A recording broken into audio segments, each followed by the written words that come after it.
Welcome to 12 Gauge Investigative.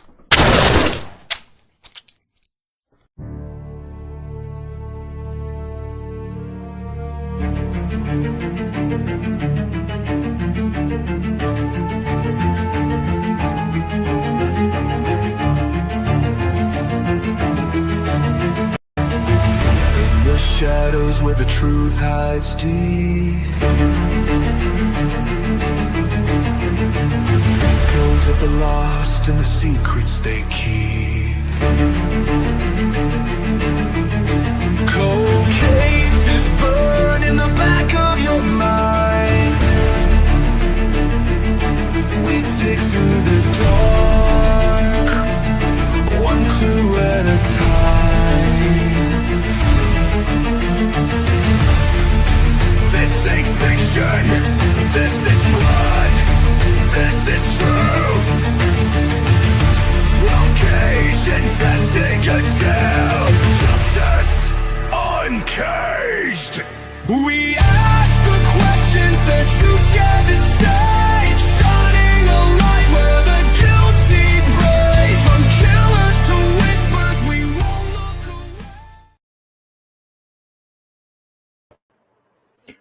away. All right. Happy Tuesday night, everybody. My name is 12 Gauge. Welcome to my channel, 12 Gauge Investigative. I hope everybody's having a wonderful night.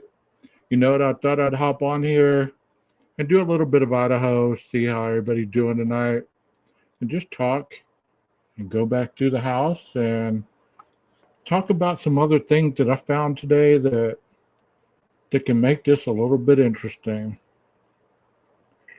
How's everybody doing on this Tuesday night? I just got back from the gym, so people are always like, why are you in tank tops all the time? How come this and that and the other? Well, you know what? I work out, so who's going to work out in a three-piece suit, right? How you guys doing in the chat? I hope you are doing all right. Happy Tuesday to you both. As you know, people come in here quite slowly because they're all going and watching other people until they realize I'm online, and then they start meandering in quite slowly. So as we wait for them, let me kind of do what I always do. You know, I uploaded some shorts today. I don't know if y'all saw them or not, but there was one where the DoorDash driver, where Plunder did a video, and the DoorDash driver, the truck that she was pulled over in, that truck was seen being driven by somebody else. And her name was Janelle. And Janelle was driving reckless because Janelle has a pretty bad driving history. So, you know, if you haven't seen those, go ahead and go into shorts and watch those later after the live, and you'll be quite astonished. On another one, toward the end of the video, it showed that the DoorDash driver is as good of a driver as Brian, it seems. You know, she either sideswiped this Volkswagen Jetta, and obviously she was trying to talk her way out of it again. She didn't seem to be impaired. Nothing to really see there other than the fact that she's not a very good driver. To be a DoorDash driver, I would think that, you know, either she needs a different vehicle or maybe she wasn't able to drive that big-ass truck. Because I saw on another video that she was driving some kind of different vehicle, and she was pulled over, blah, blah, blah, all this and that and the other. I'm not trying to make any conspiracy out of nothing that I've seen today about that lady. But, you know, I just noticed that she wasn't a very good driver. And it was interesting to me that kind of stood out when it came to her. How's everybody doing? Y'all doing okay? I've said that 3 or 4 times. Nobody's really answered me, so I thought I'd answer it again. One of you says, I just got home from dinner. I hope you had a good dinner. I don't know what you had for dinner, but I hope it was pretty good. Rondi, Texas, Dolphin. I hope you guys are doing all right. Like I said, many more people will probably creep in from X. And like I said, they're probably watching other people's stuff. So you know how that goes. They'll eventually creep in when they're tired of watching other people's stuff. One thing I don't understand though, I'm not even going to talk about it. I'm going to stick to the agenda, stick to the plan.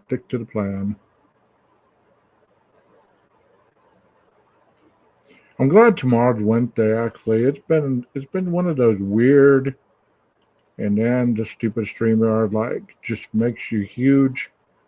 It's been one of those weeks where you just want the week to hurry up and end. You know what I'm saying?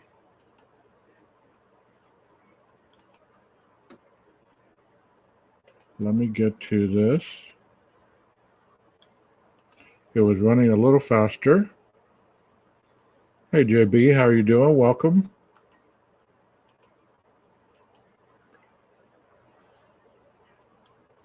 And go ahead and download this to the device. That way, maybe it'll run a little faster.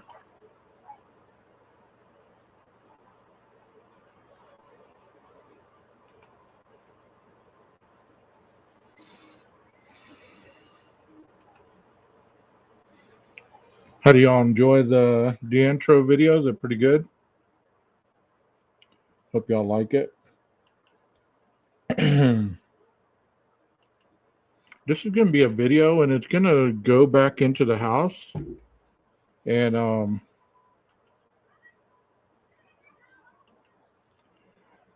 we're going to walk through it, but it's going to show you a different variation. It's going to kind of go through there, and it's going to have music. I hope you enjoy this, and then we're going to do something different.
Yeah, this is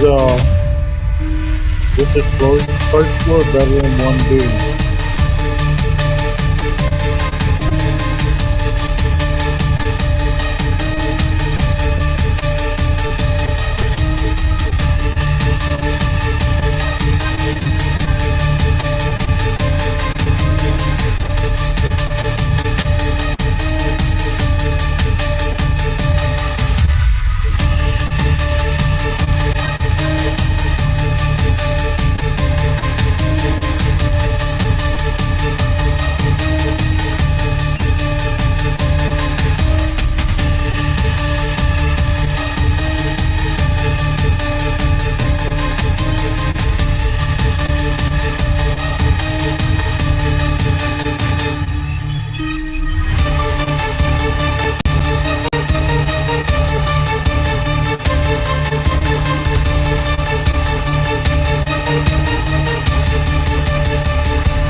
Okay, so that was that was the music version.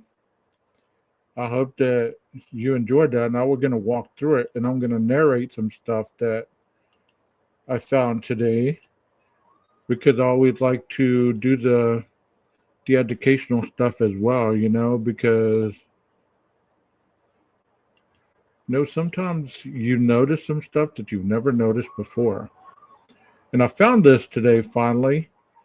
I'd been looking for it for a long time, and I finally stumbled upon it, which made me pretty damn happy. Because nothing like looking for something and then finally finding it. This is kind of the still of what we were just talking about. I'm gonna walk through the house. So I fell asleep, fell out of my chair. Dang, are you okay? Hope everything's all right, PKC. So let's start. This is the downstairs area, of course. And this is the room where the golf clubs were that you were asking. You walk in, and directly to the right is the spare bedroom. There's the bathroom. There's Bethany's room, and there's a utility room. And supposedly, blood was found on this handrail. That hasn't been confirmed by anybody that I know. It's just been something that's been talked about. And this is the front door. So one thing that I want to talk about is the timeline. Okay? Let's start November 12th, 2022. At 2:30 p.m., Kaylee called her mom after sending pictures and telling her about how much fun she and Maddie had at the Pi Beta 5 party last night. At 4 p.m., Vandal football game against UC Davis. At 8 to 9 p.m., Ethan Chapin and Xana Kernodle attended a party at the Sigma Chi fraternity house on campus. At 10:15 p.m., Kaylee Gonsalves and Madison Mogan left the home. At 10:20 p.m., Kaylee Gonsalves and Madison Mogan arrived at the Corner Club bar. So 7 minutes from the house was the Corner Club. So that was the night of the 12th, right? So I'm just going to kind of leave this up while I'm reading this, just to give you some kind of insight on what you would be seeing if you were in these rooms. I never thought this room was this small until I saw it today. And this is obviously Bethany's room. And there's the front window, of course. And there's the bedroom. There's the closet area. And this is just generic, of course. Nobody knows if these are the type of locks that were on the doors or not. But it kind of gives you the layout as how far of a distance her room was to the actual stairs. There was a long hallway right there, and the utility room is to the left. So it kind of gives you that kind of understanding. Be sure to give Sarge a like for me, Nina. I know you were happy to be in his chat earlier, so make sure you give him a like for me. What a moron. I can't believe he went over there. But okay, whatever. Anyways, it said November 13, 2022.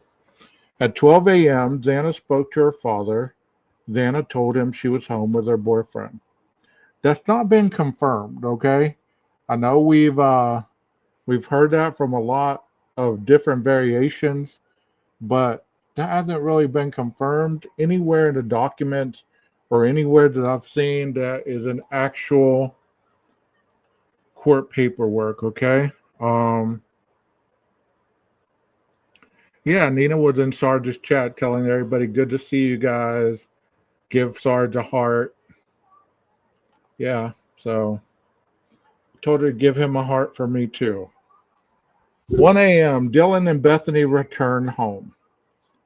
So I don't know. I believe that they got this information on the document that are underneath all this, and whoever put this all together was getting this from the document. So it's pretty cool. At 1:30 a.m., Mogan and Gonsalves left the Corner Club. So at 1 a.m., Dylan and Bethany returned home. I was under the impression that Bethany returned home at 1:45 with Ethan and Xana. Is that not what it said in the PCA?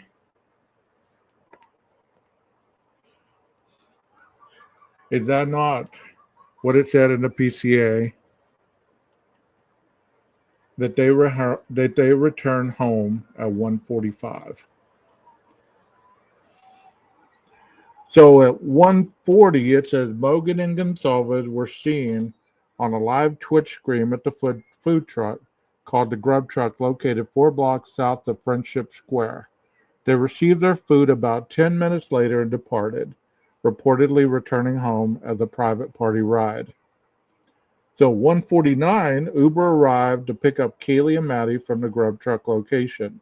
So they say Uber, but it was a ride share that we've come to know. At 1:52, it says Kaylee and Maddie walking toward their ride. At 1:56, Kaylee and Maddie arrived home. So the Grub Truck video has never really put anything out there that is earth-shattering or anything. Not that I've seen. But once they arrived home, we've since found out that at 2 a.m., all the girls were in Kaylee's room discussing whatever they were discussing. So we got that little nugget right there from 1:56 to 2 o'clock. We since have found out that the girls were in Kaylee's room discussing maybe thinking about getting more food. We really don't know. But we do know at 2:10:29 a.m., Dylan sends a text message to Eric Gower, the Uber driver or the rideshare driver, to inquire if he is driving. And people have made a big deal out of this. Why would she send a text message if he was driving? Why would she do this and that and the other? It's really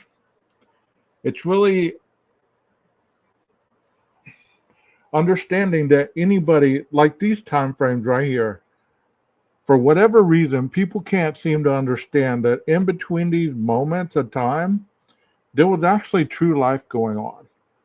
You get what I'm saying? So from 140 to 145, there was life happening for that 5 minutes. From 145 to 149, there was life happening. Just because it's not documented does not mean that everybody was standing still, if you understand what I'm saying. From 149 to 152, there was life happening. 152 to 156, there was life happening. 210 to 226, life happening. So at 226, from 210 to 226, who knows what was going on? Maybe everybody was going to their separate rooms. 2:26 a.m., Kaylee's first call to Jack. 2:44.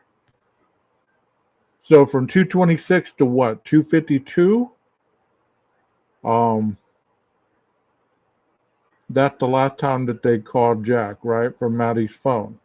So from 2:44 a.m., a white sedan, BK's vehicle, was captured on Washington State University campus, surveillance traveling north to southeast Nevada Street at Northeast Stadium Way in Pullman, Washington.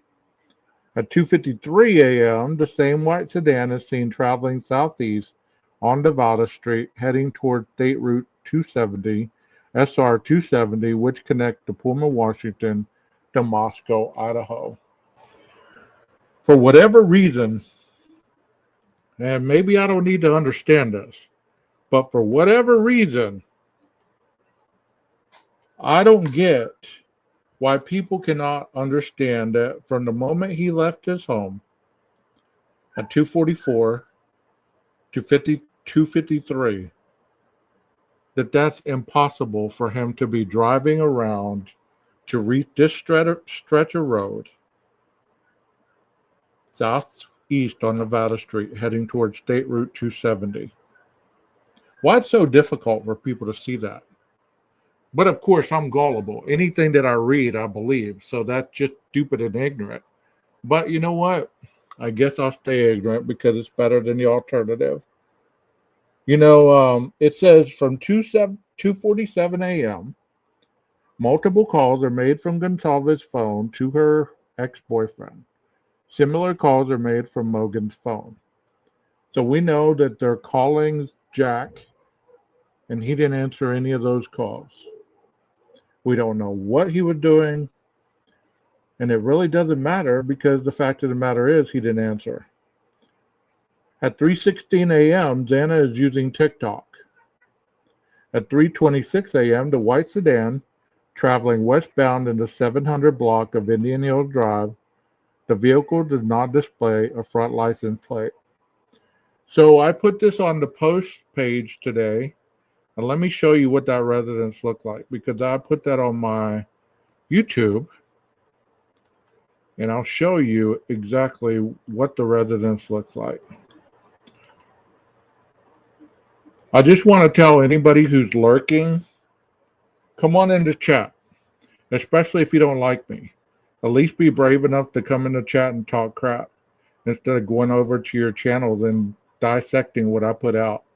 Because at least I put stuff out that's unique and original, unlike sitting behind a screen looking like a skeleton talking crap for hours about the same old repetitive BS. So come on in. Have a seat. I put this out earlier today on my community post. And this is the first camera sighting. 3:26:10 a.m. 11/13/22. The first camera sighting. So this is the residence where the first camera sighting was seen. This is when he was first seen in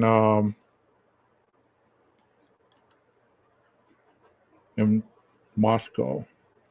At 3:28 a.m., continuing westbound on Steiner Avenue at Idaho State Highway 95. So I didn't put that one down, but I thought that this camera angle right here was quite interesting because I've never seen this house before. Of all the times I've been looking it up, I've never seen it before. And I thought it was pretty interesting that this was the first sighting, the first camera sighting, supposedly, of when BK arrived at Indian Hills Boulevard. So let's continue on with what I was talking about here. Let me give y'all something to look at.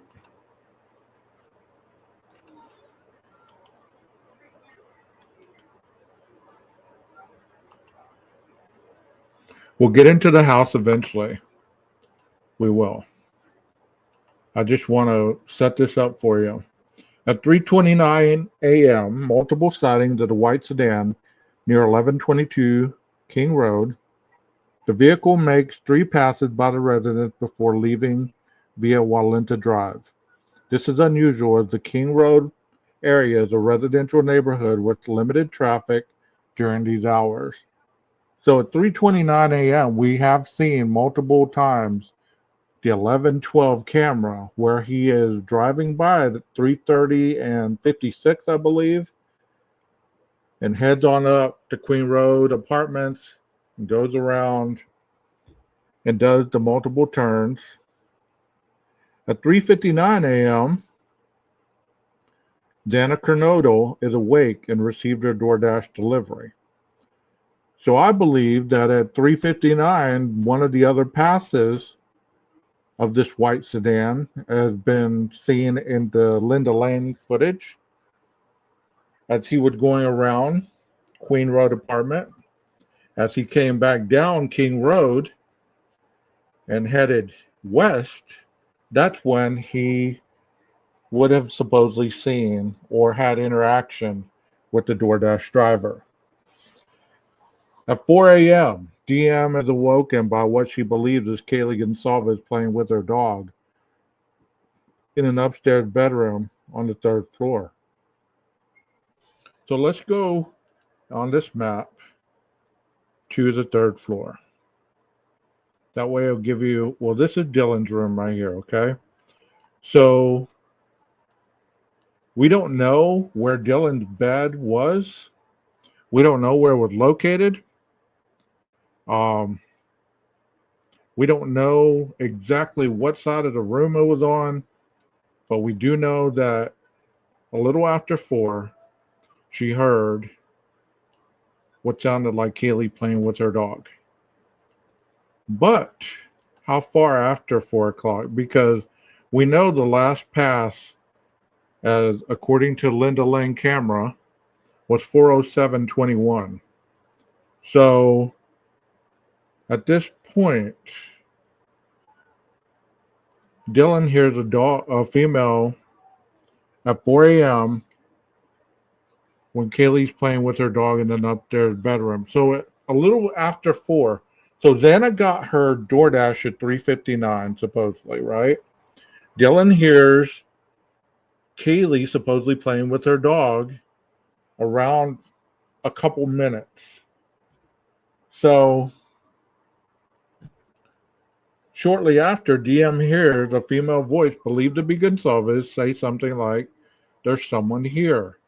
So did Kaylee see the individual drive up? If she was up, let me get to her room. There's Dylan's room. There's the bathroom.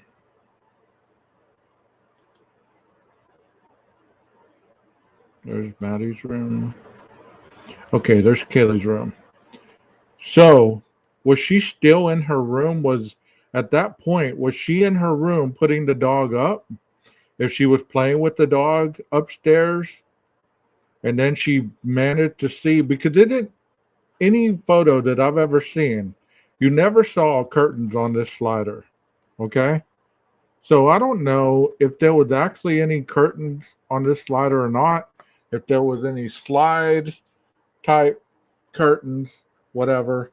So it makes you wonder if she actually saw the lights shut off and actually saw somebody get out of his vehicle. Like, could she have possibly seen Brian get out of his vehicle and start walking toward the back of the house?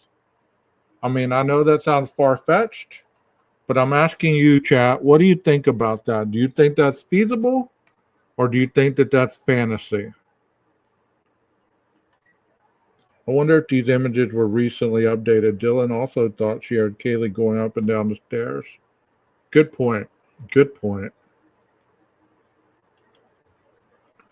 I don't think it's been updated because there's some stuff in there that's not. Like, they didn't put the 2 a.m. where they were all together in the room and some other stuff. So I don't think it's been updated. So you said thought she heard Kaylee going up and down the stairs. So do you think that was around the time where she said what she thought she heard Kaylee playing with her dog? That would make sense. She wouldn't be able to see him, I don't think. I still think she was in bed with Maddie Mogan. Okay. So y'all believe that she was over there with Maddie at that point, that she wasn't in her room at all. Okay. The documents say that when Dylan thought she heard Kaylee going up and down, Kaylee would have already been deceased. Okay. I remember hearing that at the hearing. So we're at shortly after DM hears a female voice believed to be Gonsalves say something like, "There's someone here." DM's first door opening. DM looks out her bedroom but does not see anything when she hears the comment about someone being in the house. So 404, which is interesting though, because at 404, the killer is not even in the house yet. That's why I don't understand what was said in the hearing, because the killer's not even in the house till after 407, I would believe. You get what I'm saying? It's like from 4 to 407, I don't believe that there's any kind of nefarious thing going on in the house. I believe that after 407, that's when everything goes down. You get what I'm saying? What do y'all think? You think I'm way off? Yeah, 408. Because at 4 o'clock, he's not even in the house yet. And this is going on, it's talking about Dylan's hearing Kaylee play with her dog, supposedly running up and down the stairs. She said someone's here about 403, right? So the last pass is 405. And then he comes around 405 to 407. He passes by, parks in the back somewhere, and then comes in the house. So that's always been kind of confusing to me. But this says 4:04 a.m. white sedan enters the area again for the fourth time. It is seen driving eastbound on King Road, stopping and making a three-point turn near 500 Queen Road 52. That was the one where he came in, did the three-point turn, went back out, made the three-point turn, and then came back around for the final loop. Driving back westbound on King Road, the vehicle appears to struggle to park or turn around before continuing to Queen Road and King Road intersection, where it makes another three-point turn before heading eastbound again on Queen Road. And that last pass was the one, if you remember the camera footage, that's the one that Jeff always states that car goes by Queen Road Apartments faster than all the other ones. So, yeah, the green Elantra. What's wrong with me?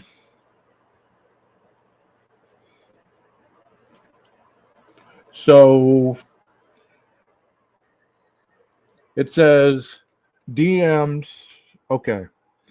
And then we get to 4:12 a.m. Xana Kernodle reportedly awake during this period. Forensic evidence suggests Kernodle was using her phone around 4:12 a.m. So if he entered the residence at 4:08, that's 4 minutes. And Xana's still awake at 4:12 or still has a sign of life at 4:12. Forensic evidence suggests that. So she's still alive at 4:12. DM's second door opening. DM opens her door again after hearing crying sound from Kernodle's room. She then hears a male voice saying, "It's okay, I'm going to help you." Okay, let's go back down to that room. So DM's room's right here. She hears crying coming from Dana's room. And I was talking to Jeff about this earlier. Okay. Many people insinuate that the crying, whimpering, all that was coming from Xana. I don't put it past anybody who had been slashed with a knife or hurt to be whimpering or crying. Do you? So could Ethan have been also whimpering or crying in the bedroom? Tell me what you think. Am I way off here? Am I reaching? Am I making sense? You let me know.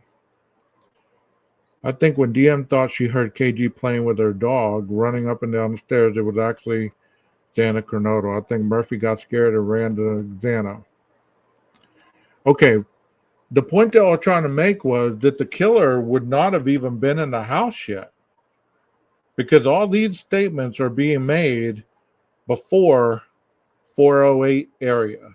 In the last passage we saw, and I'm not trying to start anything, okay? I'm really not, okay? I'm just trying to make it make sense for myself because I'm a visual person, and if you're telling me that she hears this at 4 o'clock, and then at 4:03 or something, she hears what sounds like Kaylee playing with her dog, and then she hears there's someone here, supposedly Kaylee. So the killer's not even in the house yet. So all this is going on before, and I've always said that. I never thought about it being Ethan, but his throat was cut, I thought. It could have been, but that could have been the last little bit of injury.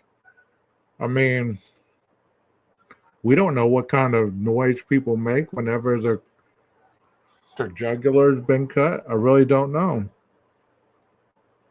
Yeah, it says approximately 4 o'clock. And then it goes down to her first door opening. She looks out her bedroom window, does not see anything when she hears the comment about someone being in the house. At 4:04, a white sedan enters the area again for the fourth time. So at 4:04, this is when it's making the last two rounds and ultimately stops at 4:07 and some change, 4:08. So from 4:08 to 4:12, obviously he's in the house. Xana's reportedly awake during this period. Forensic evidence suggests Kernodle was using her phone around 4:12 a.m. DM's second door opening. DM opens her door again after hearing crying sound from Kernodle's room. She then hears a male voice saying, "It's okay, I'm going to help you." At 4:17. So from 4:12 to 4:17, which is 5 minutes, and in that 5-minute time frame, that door was opened. Okay? Could have been. Everything started at approximately 4. To me, that could be anywhere between 4 and 4:15. I understand what you're saying. What really baffles me, though, is how they broke it down to the exact time. You know, why did they break it down to 4, 4:04, 4:12, 4:17? I mean, I get that all this could happen, that you really don't know exactly the time, you're estimating. But if he didn't get in the house till about 4:08-ish, at 4:12, you know, that's when everything's really going down. 4:08, 4:09, 4:10, 4:10, and at 4:17, so from 4:12 to 4:17, at 4:17, a nearby security camera recorded sounds of whimpering, a loud thud, and a dog barking multiple times. DM's third door opening, DM stated she opened her door for the third time after she heard the crying and saw a figure clad in black clothing and a mask, then covered the person's mouth and nose, walking towards her. DM described the figure as 5'10" or taller, male, not very muscular, but athletically built with bushy eyebrows. The male walked past DM as she stood in a frozen shock phase. The male walked towards the backsliding glass door. DM locked herself back in her room. And at that point, we do understand that she was texting Bethany after that. So from 4:19:07 a.m. See, these are timestamps that are being created by some digital blueprint. So are all these things, is this timeline being created by the downloads from both of the girls' phones? Does that make sense or not? I'm not going against what's already been stated. I'm just giving it a different spin, okay? So at 4:19:07 a.m., DM attempts to call Bethany because people have always said Bethany called Dylan, and that's not what happened. Dylan attempts to call Bethany. She tried to call Dana, Kaylee, Madison. All calls go unanswered. At 4:20 a.m., the white sedan at a high rate of speed, departing the King Road resident area at a high rate of speed. Suspect vehicle 1 is next observed traveling southbound on Walenta Drive. And we do see that vehicle on 1112 camera going by that corner, going really fast. So that can't be disputed. You know, people can say, well, how do you know that's his car? How do you know he was in it? Well, who was it then? If it wasn't Brian, who was it?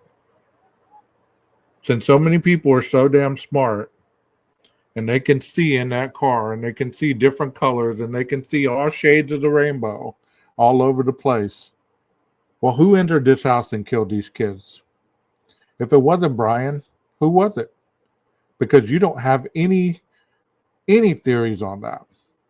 All your theories consist of Dylan and Bethany, Hunter, and everybody under the sun, but the potential person that you believe could actually be the killer.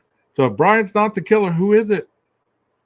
Make it make sense in a way that really makes sense, like this does. Because until you can do that, all you have is fantasy. That's all you have. So it says at 4:21 a.m., 4:21 and 50 seconds a.m., the last call from DM to roommates. All the calls are unanswered. 4:21:50 a.m. and 4:22:07 a.m. The missing records from 4:21:51 a.m. to 4:22:07 could clarify how BF became aware of a stranger in the house, as reflected in her text message exchange with DM between 4:22:08 a.m. and 4:24:27 a.m. So I'm not going to read all these text messages. We already heard them before. So you understand what's going down from 4:22 to 4:24 in these text messages. And are these simultaneous messages? Are these messages going one right after the other? It doesn't appear so. It appears like these messages are scattered. Because not only is she texting Bethany, but she's also texting Kaylee, and then texting Bethany again, and then back and forth, until she gets to the point where she says, my phone is going to die. And Bethany says, come to my room, run. So look at this little area right here. And this caught me. Let me see if I can find it. From right here to right here. If she's running across here, because there was a beer pong table almost congruent with the railing. So there was a beer pong table right here set up. There was a flag on this wall, and there was a couch over here. So she's running by here, and this is dimly lit. And you look into this, I'm going to show you here in a minute. You're going to look into this room. Are you really going to be able to see somebody passed out on that floor? Are you going to be able to see it? I'm just asking you. Because this door could have been where it is right now. It could be slightly open. It could be cracked halfway. We don't know what that door looked like. Many people have assumed that that door was wide open. And we don't know that. We really don't. So what's up, Aaron? So as she was running downstairs, because her phone was about to die, she made it to the bottom floor, obviously. Let me go backwards because we got to get to Bethany's room. She made it downstairs and into Bethany's room. So this is where they hunkered down. And this is where the next part of text messages start up. It starts up at 10:23 a.m. So from 4:23:57, the last text is sent from DM to Gonsalves. Please answer. So in theory, unless there's been other things added, all the documents are right here. So I'll look into those here in a minute. But I don't believe that anything's been stated that from 4:32 to 10:23. So I would believe that they probably fell asleep. At 4:20 or 10:23 a.m. to Gonsalves, DM sends a text message to her and says, please answer. To Mogan, are you up? To Gonsalves, are you up? Nothing, right? 11:39:09, DM texts her father, but these texts are not introduced as hearsay. At 11:55, DM receives a text from Jay saying, bro. At 11:58, DM calls Emily. At 11:51:01, DM receives another text from Jay.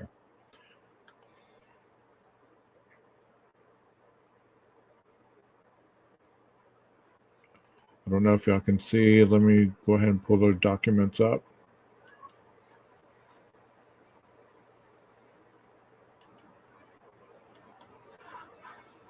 And here are the documents right here. So they go in sequence as downloaded. So what happened between these minutes or seconds, we might never know. There's 7 seconds there, there's 4 seconds there, there's 3 seconds there. So that there's stuff going on in these second to second things. They're just not frozen in time until the next text message. That's what people want you to believe, is nothing happens until it's recorded. If it's not recorded, it didn't happen. So, here are the ones that I was just talking about. The 4:27:40 a.m. DM outgoing message to Snapchat. So we don't know what that message was about. At 4:34 a.m., Bethany accessed Snapchat, possibly looking at the map to see exactly if her roommates had left or not. That's just assumption. 4:37 a.m., BF accessed Instagram, possibly looking to see if her roommates were online or not. And then they probably went to sleep. As it says right here, the state's evidence will show DM and BF went to sleep after 4:37. The state seeks to introduce the following phone records from the next morning from DM to BF. So from 10:23, that's what I just read, all the way to 11:56. BF called to 911. So from 11:49 to 11:56, that's where all the stuff was going down. Because at 11:50, that's when everybody came over supposedly, and they were up, going and walking around, grabbing the knife, all this, and you know, all that good stuff. But supposedly, in other people's eyes, there was a lot of nefarious stuff going in between all this. There was cleanups and everything else going on, which I don't agree happened at all. So I'll just let y'all see this from here. That'll be, I don't know if y'all can see it or not. It says in the early morning of November 13th at 11:56 a.m., Hunter discovered Xana's body and instructed roommate to call 911. A 911 call is placed to Whitcomb Dispatch Center from a surviving roommate's phone. The call is made by a friend who had arrived at the residence after the surviving roommates found the victims. The call reports an unresponsive person but does not initially specify the nature of the injuries. Police and emergency responders are dispatched. At 11:56, that's when a 911 call happens. This is when the Whitcomb Dispatch Center from a surviving roommate's phone. The call is made by a friend who arrived at the residence after the surviving roommate found the victims. Hunter discovered Xana's body and instructed roommate to call 911. Why is it so hard for people to believe that this happened in this sequence?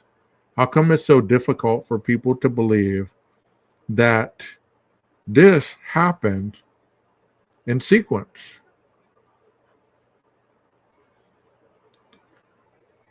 It's difficult for people to believe that this actually went down like this because they don't want it to go down like that. It's too simple for them. They believe they're smarter than everybody in the room, so it has to be a complex physics project in order for them to feel smart enough to be able to talk to people. But it doesn't. The bodies are discovered. Hunter finds Xana Cornoto unresponsive. He instructs Bethany and Dylan to call 911. Multiple people are on the call, including EA, Emily, a friend who was present. The 911 call is placed to Whitcomb. Callers initially believed Cornoto was unconscious from drinking. One caller mentioned that they saw a man in the house the previous night. The dispatcher repeatedly asked her for clarity while the phone is passed around. A caller confirms that Cornoto is not breathing. Emergency responders are dispatched. The first officers arrive at 1122 King Road. An officer declares a possible homicide. And then we know what the 911 call was about.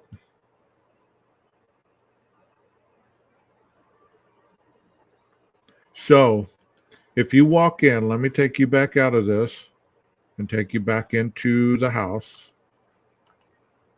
And let's go back upstairs.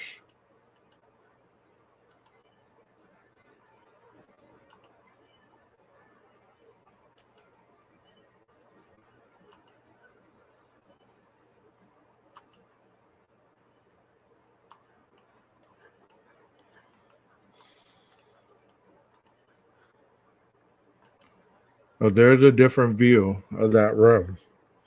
So let's say that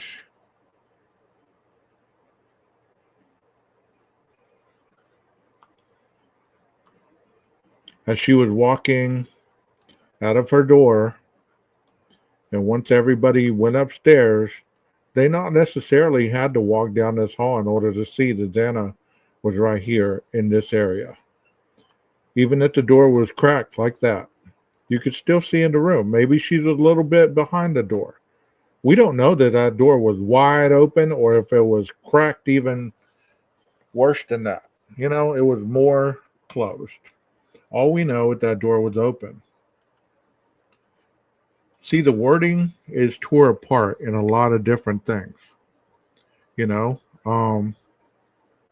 So what do you think about what I've said so far, everybody in chat? Do you believe that what I'm talking about, how I'm walking through the house, how I'm kind of diagramming this scenario, does it make sense as you're visualizing this, or it is still clouded like many people assume? Because many people have more questions than answers. And they always say, well, we don't know everything. Well, we know a whole hell of a lot. And if you're really into analytical thinking, we know a lot of stuff and we see a lot of things that we don't even have to be in that house, and we can look down the hall and see the potential that there could have been a body on that floor. You get what I'm saying? You know, like, I want to show you something that I did in another video a long time ago. Here's the bathroom down that hallway. Okay? Or here's the door, and as you open the door, you walk in, there's the toilet, there's the shower, there's the sink, and there's the washer and dryer. You know, there's a little bit of time. And I'm going to ask it just to ask it, not because I'm trying to start a conspiracy or anything like that. Do you believe that that killer could have been in that bathroom at any amount of time?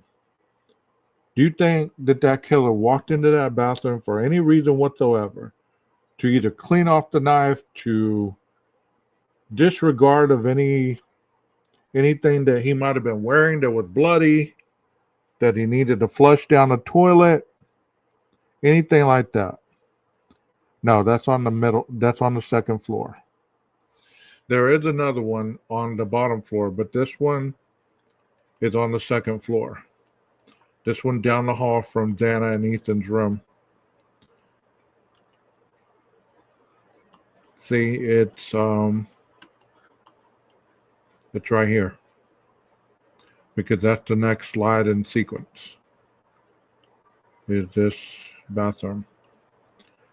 The first floor bathroom, as you look through the door, there's a bathtub with a shower curtain right here, as we've seen in other photos.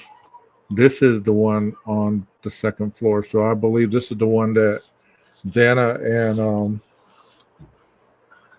Dylan and Ethan probably used.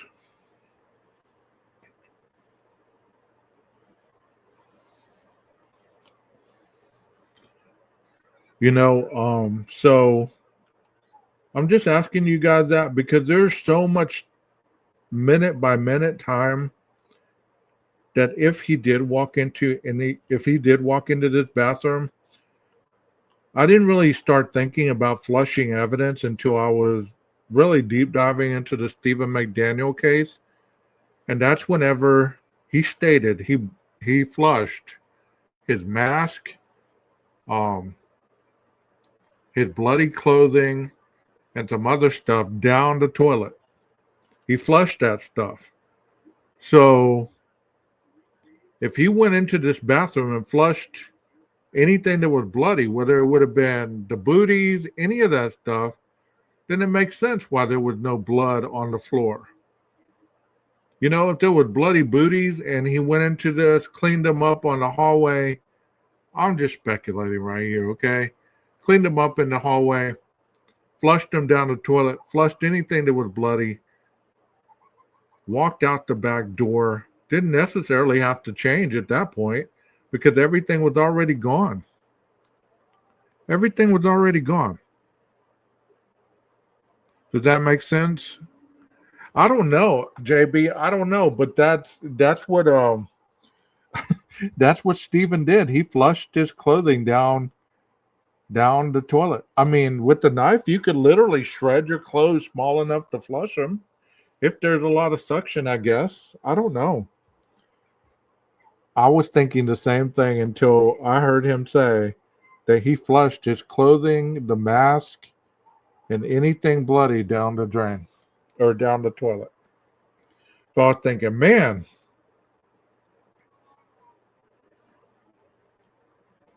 Well, I know he's focused on killing them. I'm saying, like, on the way out, did he stop here? After he sat in the chair, did he stop here and disregard anything that could be of evidentiary value?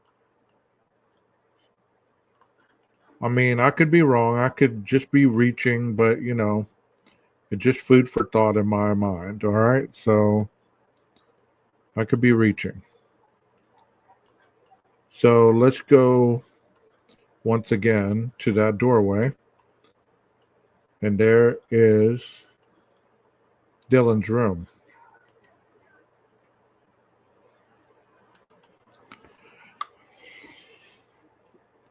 It says at 12 p.m., law enforcement officers arrive at the scene and discover the crime scene. The 4 victims, Ethan Chapin, Dana Kernodle, Madison Mogan, and Kaylee Gonzalez, are pronounced deceased. Officers begin securing the residence and conducting initial interviews. Initial police interviews, November 13, 2022. 12:09 p.m., Officer Mitch Nunez took a statement from DM outside the 1122 King Road house. DM described the intruder as not insanely tall, wearing all black with a ski mask covering his forehead and mouth. So you're right. If she saw him with the mask on, he didn't flush it. I was thinking booties or something like that, something small. But, that's just my mind. I could be wrong. DM stated he was a little bit taller than me, and she could not see much of him. She described him as a basketball player, kind of skinny, and said his voice was unfamiliar. Not insanely tall, wearing all black and a mask that was just covering his forehead and his mouth. He was a little bit taller than me. I couldn't really see much of him, and I'm almost positive he was wearing a full black outfit, and he had this mask that was just over his forehead and over his mouth. At 1:04:01 p.m., student vandal alert message goes out.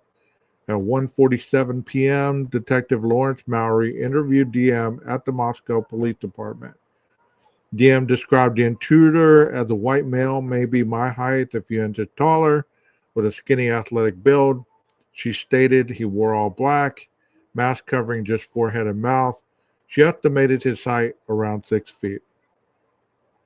She mentioned not recognizing his eyes, but was definitely a white guy. She saw a white male she did not know, maybe my height, a few inches taller, skinny athletic build, wearing all black, wearing this mask that covers his forehead and here. Regarding his height, she reported, I'm 5'10", so he's probably around 6 foot. I don't remember what his eyes looked like either. I didn't recognize eyes, but definitely a white guy. So here's all the documents that were kind of paraphrased in these little areas. So it goes on and on and on. Do you want me to keep going, or do you want me to stop right there? Because to me, her being able to describe him at all is a miracle in itself. Because for somebody to be going by you that fast, and we did discuss that Ethan and Dana's bed was facing this way. So if Dana was right here, it does make sense if she was either running toward the bed to get to Ethan, or I don't know. I don't know what could have possibly made sense where she ended up on the floor with her head toward the wall and her feet toward the door. That's in the documents. I don't know if she ate the food, if she didn't eat the food. I don't know if she was able to even have any semblance of anything other than she ended up dead and Ethan ended up dead. So, it's just sad to think about how idiotic people theories are about this whole murder case. I mean, I could understand if there was blood on this railing, or if there was even blood on this banister or this banister that did not match Brian's. I could understand that. Hell, I could even understand blood particles or DNA found on this railing that was closely associated with these two rooms where possibly a murder that we know of did occur. So to say that there was blood on the bottom railing far away from the murder, when we know that there wasn't a chance in hell that he went downstairs. There was no evidence that he went downstairs. None that we know of. So here's the upstairs bathroom. This would have been Kaylee's and Maddie's. And I believe that he would have been parked out back. This is a window he could have used. And one thing that I wanted to show you guys is there's a light switch right here. And I don't know how accurate that is. But if that light right here was off, or if it was on, I don't know how much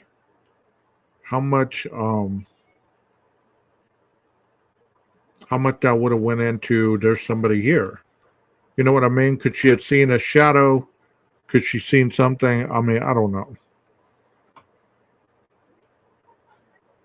So let's continue on a little bit. It says November 15, 2022, Moscow police released a statement.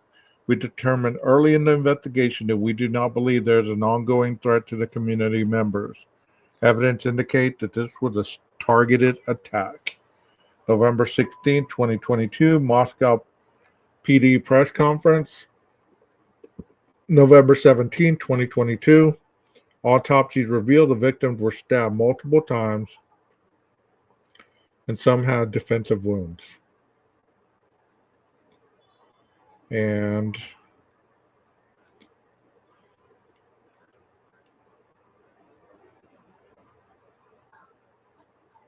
let me show you the document, because I think this page is awesome because it does show you everything it's talking about, including the documents. It says Catherine Mabbitt, Latah County Coroner, give the phone number. It says for immediate release,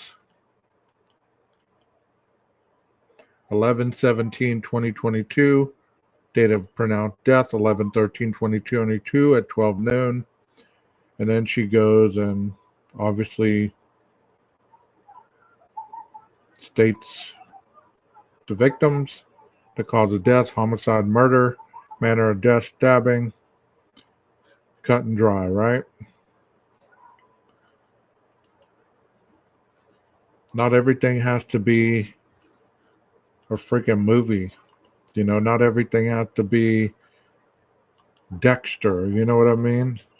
Something can be that cut and dry. And then it continues to say, November 17th, DM was interviewed by the ISP detective Victoria Gooch and MPD captain, then Sergeant Dustin Blaker.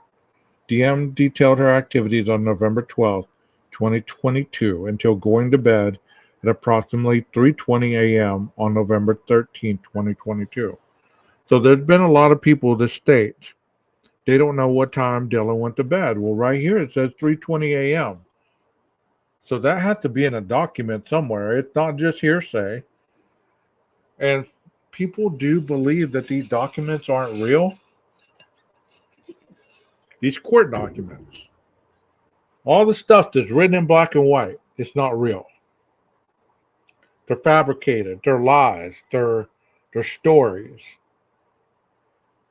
What world do these people live in where you can fabricate a legal document and not hold accountability from law enforcement, the judicial program, the judicial areas? You know, it's like, come on, man. Between 4 a.m. and 4:20, DM woke up and heard unfamiliar male voice saying, "It's okay, I'm going to help you." She saw a person wearing all black with a ski mask covering his forehead and mouth. The only feature she distinctively remembered was his bushy eyebrows. So this is the fourth interview, and she still hasn't changed. She still hasn't changed her story. You ask which room this is? This is Maddie's room right here. This is going up the stairs. Going over here, this is Kaylee's room. And this is the back window where you could see into the home from the back tree line. And this is their bathroom. No, this is the front. It's confusing as shit. No, this is the back. This is the front. Because in this bathroom, there is a window, and there's like a little pointed arrow looking thing and a shower bottle, it looks like. So if you were cruising at the front of the house and this light was on, you could see that this light was on. You were in the back. You went around. You saw this light was on. And they shut this light off to get ready for bed. This light would have been off. This light would have been off. And all you would have seen were the little Christmas looking lights that she had in many of her pictures.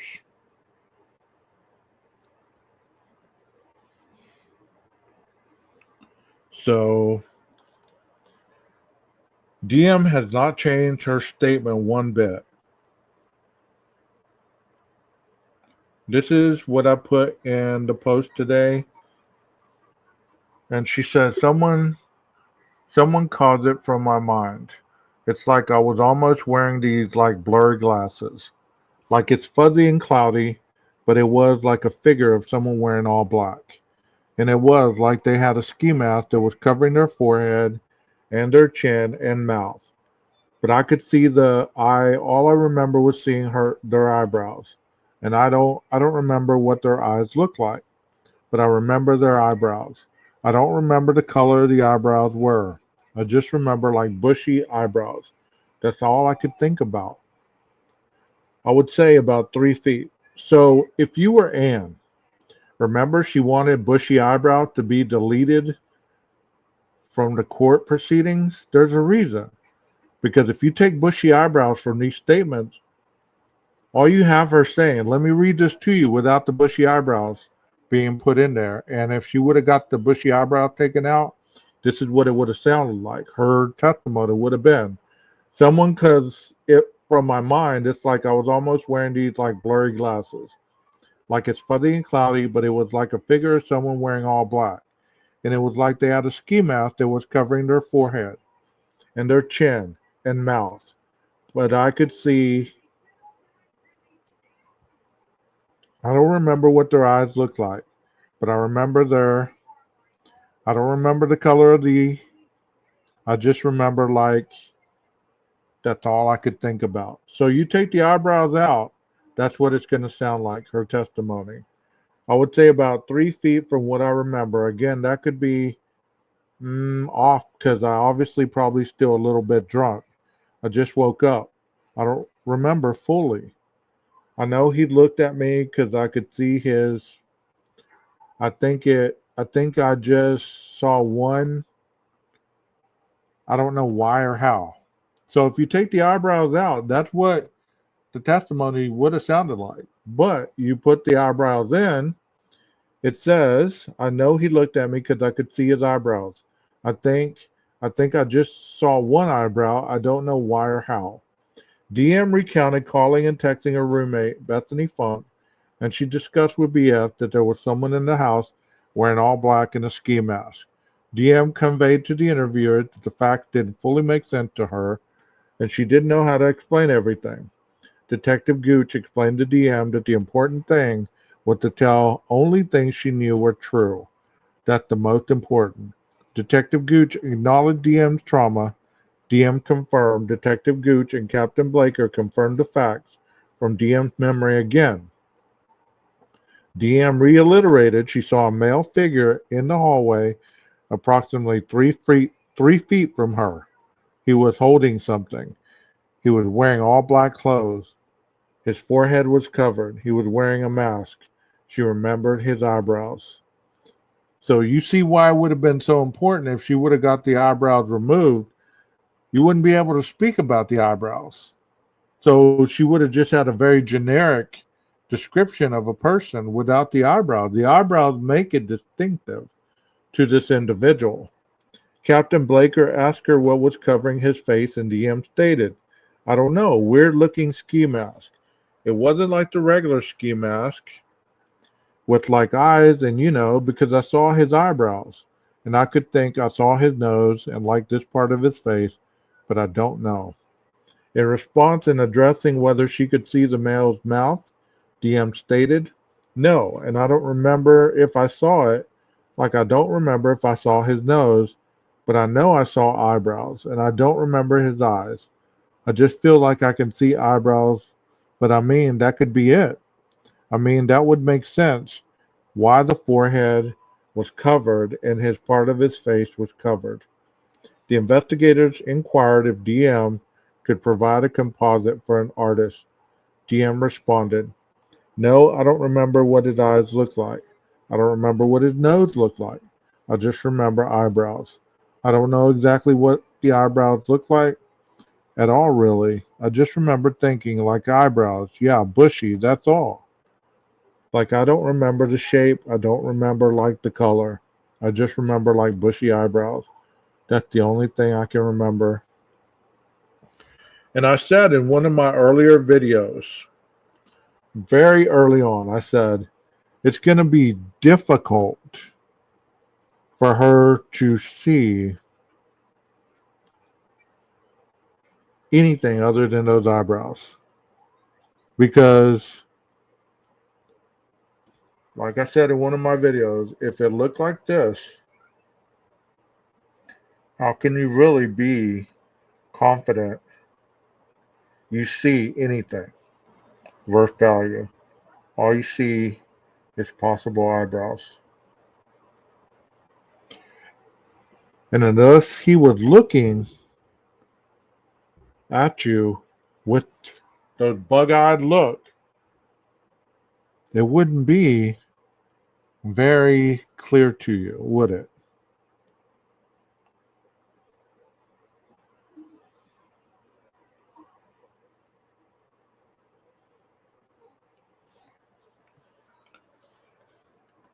I don't know what y'all are talking about, but okay. It's cool.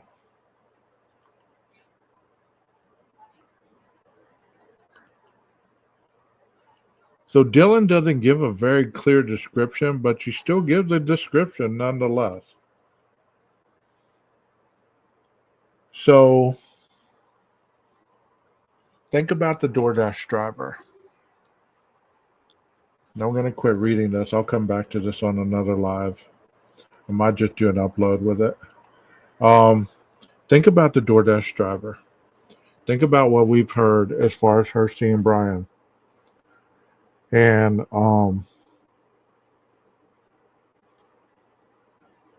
can you imagine what she described? Did she describe an eyebrow? She describe the eyebrows? Because she would have seen him without the mask. In my opinion, she would have seen him without anything. She could have seen him dressed all in black, just without the mask on at that point. You get what I'm saying? So she was able to see what his nose looked like, what his eyebrows looked like, what his eye color was, because obviously she was closer to him than Dylan if she was actually looking right at him.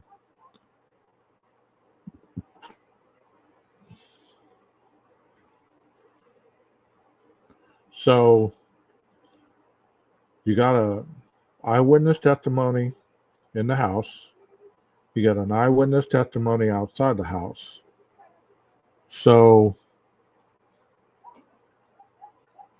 do any of those put him in the house? Well, if I was a betting man, if I saw the same man that was wearing the same clothes outside, if he was dressed all in black outside in his car, and she supposedly saw a man dressed all in black, was he a taller statured man? Was he a short man? Was he a heavy man? Was he black? Was he Hispanic? Did he have any facial tattoos? Did he have any tattoos that you could see? Was he wearing any jewelry? Did he have any earrings in his ears? Did he have glasses on? Did he have any facial hair other than the eyebrows? You get what I'm saying? She could be more descriptive than DM. So the fact that DM didn't really give a specific eyewitness account, she still put a person with that stature in the house. So that's going to be important for the timeline. It's going to be important for the timeline. The timeline is going to be the most important thing about this whole case, I believe, because they focus so much on the digital downloads, the pings, the time frame of which he started his journey, the time frame of when he was supposedly in the area, when he left, where his phone woke up at, when he started reporting to the resident or to the network. All these things are going to be important because it's going to be a timeline. And you say, well, that's circumstantial. Well, you know what, circumstantial or not, if you can't account for where the hell you were with a digital trail of your own, what are you going to say? You know, because your vehicle has been seen by a person that was armed length from you. There was a person that was 3 feet from you that saw you supposedly in the house. And if anybody saw that white launcher parked out in the back of that house, he's cooked. He's cooked, man. Because they're not talking about that. Nobody ever talks about that car being parked from 407 to 420. If anybody saw that car, because there was a lot of reports about that water launcher, if anybody saw that vehicle parked along that tree line, anybody that could give a description, especially if they saw a Pennsylvania plate, he's cooked, man. He's cooked. You get what I'm saying? So,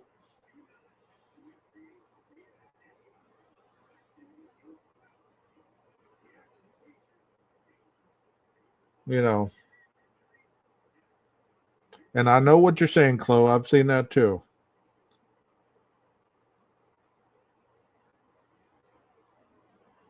That's inside the house, though. She's the only one inside the house that saw this person. Doesn't necessarily mean outside the home. You know what I mean? I posted up some camera images today from different variations around Moscow. And Jeff made a good point. They don't necessarily record. So, for whatever that's worth, maybe somewhere deep down they were recording, but they probably weren't, I know it doesn't say inside the house. It's just probable cause. You don't have to be that specific. You know what I mean? You don't. It's just a probable cause affidavit. Because at that point, the DoorDash wasn't even mentioned other than the DoorDash. Then I ordered DoorDash. It didn't even say she received it at 3:59. It didn't break it down. So it was just very generic.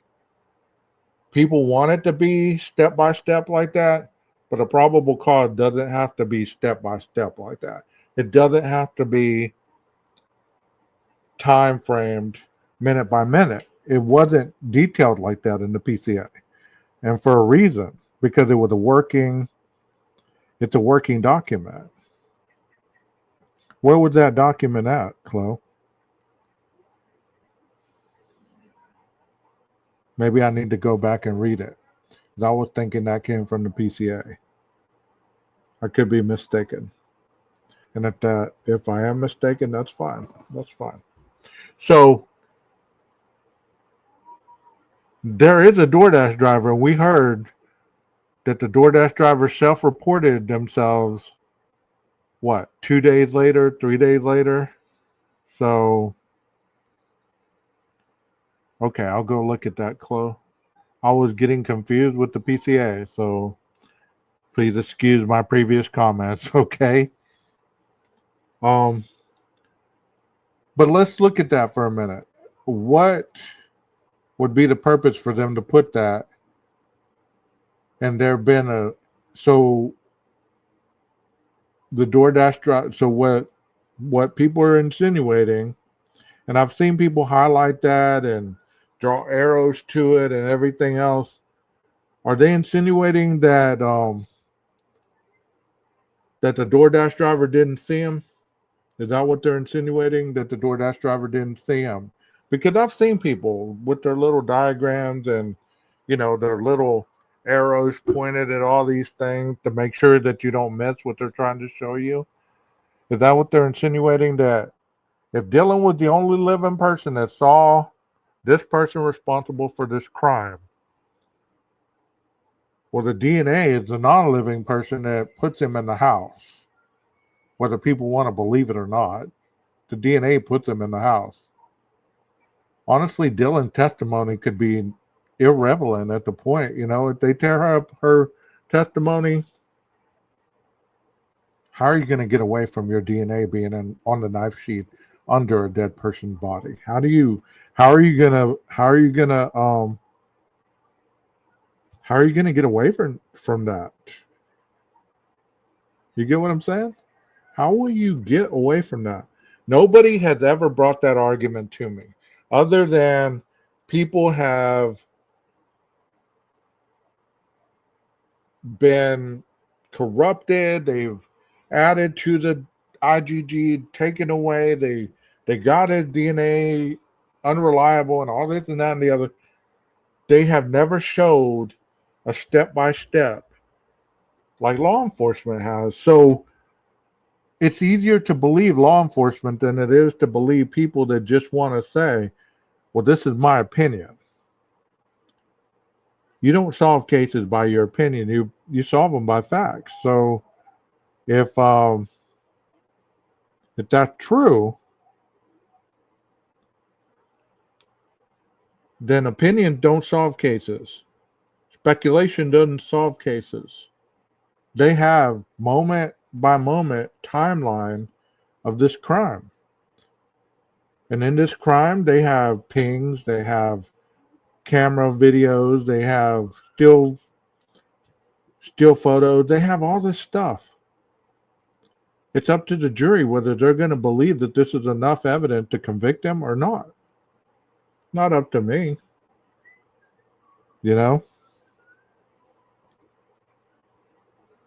Okay, cool, Chloe.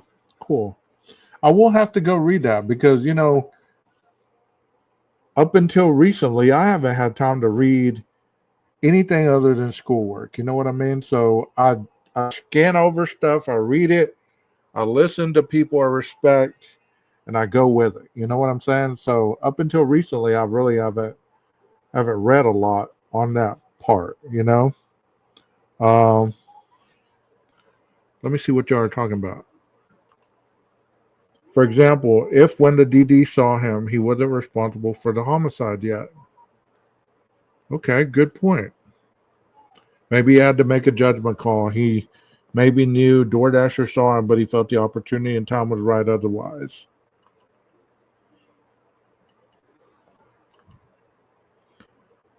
It's crazy why the Brian said, "Thank you, food, not going home with daddy." I don't know. Thai food. Okay.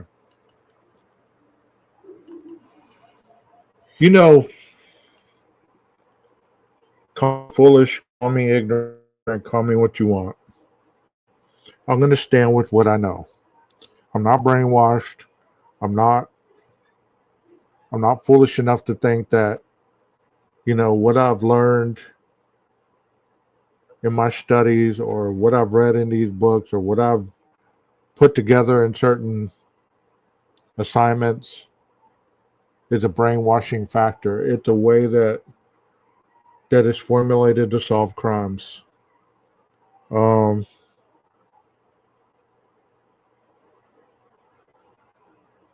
you know,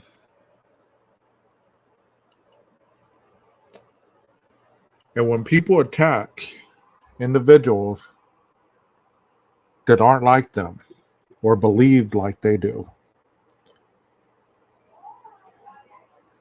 didn't we have a dictator at one point in history that eliminated a whole race just because they were not blonde haired, blue eyed, the supreme race? And this is what these individuals sound like. When you don't believe what they want, when you don't think the way they do, then they want to eliminate everybody who thinks different to get the supreme race. Because if everybody thinks like you do, then you have power in numbers. But by disguising that as being the opposition or thinking outside the box and asking questions and all this other stuff, that's not really what it is. It's a cult mentality. The more you get people to believe the lie,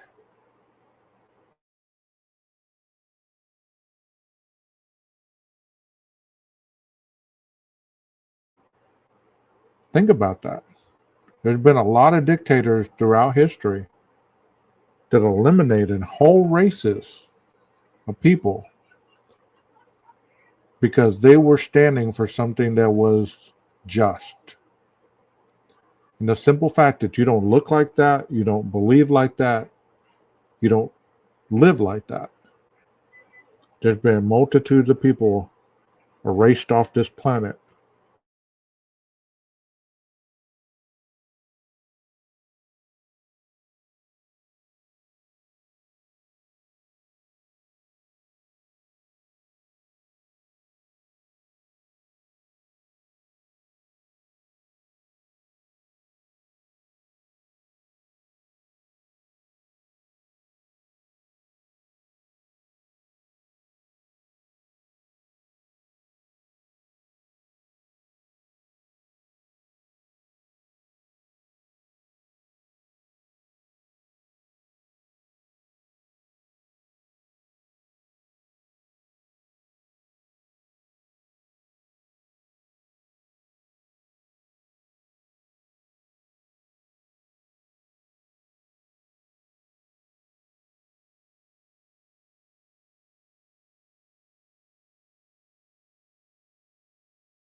see you start talking facts and people just boot you off.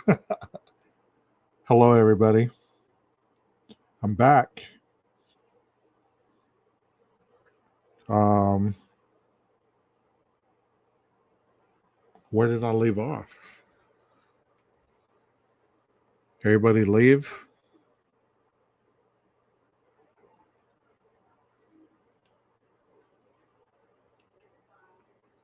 I guess that's just a cue to end it for tonight.